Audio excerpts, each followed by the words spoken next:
So, what on earth could a chess grandmaster's dating advice, a physicist's warning from Auschwitz, an economist's study of New York City cab drivers, and a librarian's rulebook possibly have in common?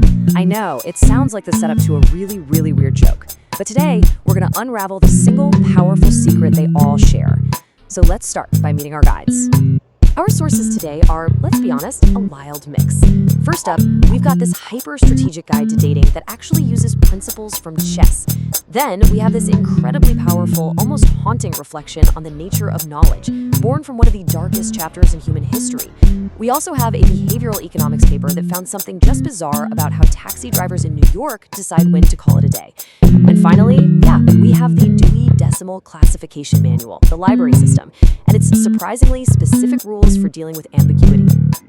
On the surface, these four things have absolutely nothing to do with each other. But hidden inside each and every one of them is a critical operating principle for navigating our messy, unpredictable world. So what is it? What's this big secret? Well, let's dig in and find out. To find the answer, we first have to understand the problem. And the problem, you could say the villain of our story today, is something we'll call the certainty trap. This brings us to our physicist, Dr. Jacob Bronowski.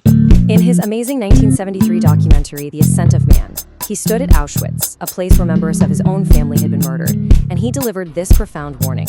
He argued that the absolute horror of the 20th century wasn't born from a lack of knowledge, but from an abundance of absolute monstrous certainty. And Bronowski makes this really crucial distinction here. Knowledge, he said, is humble. It's an adventure. It accepts that we might be wrong. Certainty, on the other hand, well, that's dogmatic. It's intolerant. It is the end of thought. It's a trap that makes us rigid and ultimately dangerous. And you know, this isn't just some big philosophical danger. Our dating guide calls out the exact same trap, but in the context of a first date. The moment you start thinking, oh, this is going great, or she's totally into me, you've stopped testing your assumptions. You've locked yourself into a story. You've traded a clear evaluation for the feeling of certainty. And that is exactly when you start to make mistakes. Okay, so if certainty is so dangerous, why are we so drawn to it? Why do we crave it so much? Well, the answer seems to lie in some pretty fundamental glitches in our brain's operating system. And a key glitch is something called loss aversion. Behavioral economists have shown time and time again that for our brains, losing $100 hurts about twice as much as gaining $100 feels good. It's this irrational fear of falling short, of losing, that makes us do some very, very strange things. And to see this glitch in action, let's go back to those New York City cab drivers. A pretty famous study out of Caltech collected a ton of data on their daily hours and their earnings, and they found a pattern that just seemed to defy all economic logic. So it turns out a lot of drivers don't work a set number of hours. Instead, they use a simple rule of thumb. They set a target for the day, say $300.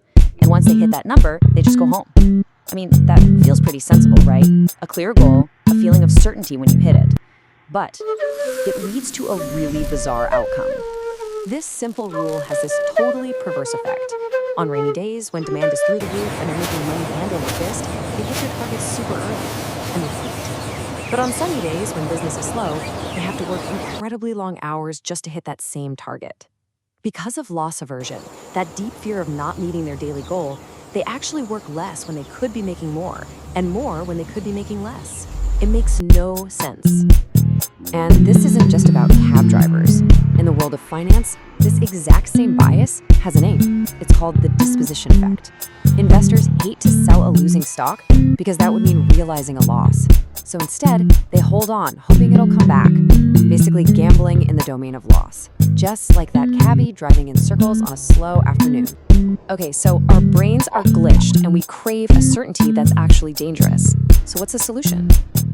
This is where our grandmaster and our librarian step back into the picture. They offer us models, not for finding certainty, but for navigating uncertainty. So the dating guide suggests thinking less like you're the star of a rom-com and more like a strategist. Not to manipulate people, but just to stay objective. Chess teaches you to reevaluate the whole situation after every single move. The game of Go teaches you that sometimes the smartest move is to abandon a losing position, to let go of sunk costs. These are all tools to help you manage a complex, unpredictable system. Now, for a hard pivot to the library. Deep inside the manual for librarians is this rule.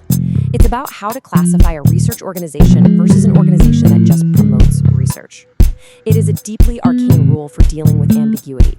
When you're not sure which category a book fits into, this rule just tells you which one to default to. So here's the crucial point, the big aha moment. That cryptic library rule and the Grand Master's dating models are fundamentally the exact same thing. They are both systems of heuristics, simple, efficient rules designed to help you make the best possible decision when you don't have, and you can never have, perfect information. Okay, so this brings us to our final unifying secret. We've seen the problem and we've seen the tools. Now, let's look at the underlying mindset that makes it all click together. And here it is. The dating guide calls this the scientist's mantra.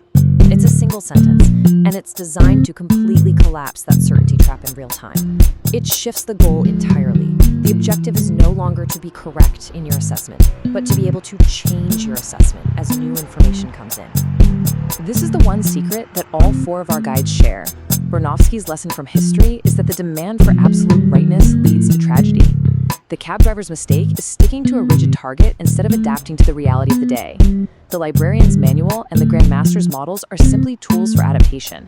The goal isn't to be right all the time, it's to be a little less wrong over time. And there's a vital warning that comes with all of this. These mental models aren't meant to make you feel smart or powerful. The moment you start thinking that your model gives you some kind of godlike view of reality, guess what? You've fallen right back into the certainty trap. You are misusing the tool. So I'll leave you with this question to think about. Whether it's in your career, your relationships, or maybe even your beliefs, where are you clinging to a fixed target or a comforting story? Where are you acting like that cab driver on a slow day, instead of like the scientist, ready to adapt to whatever comes next?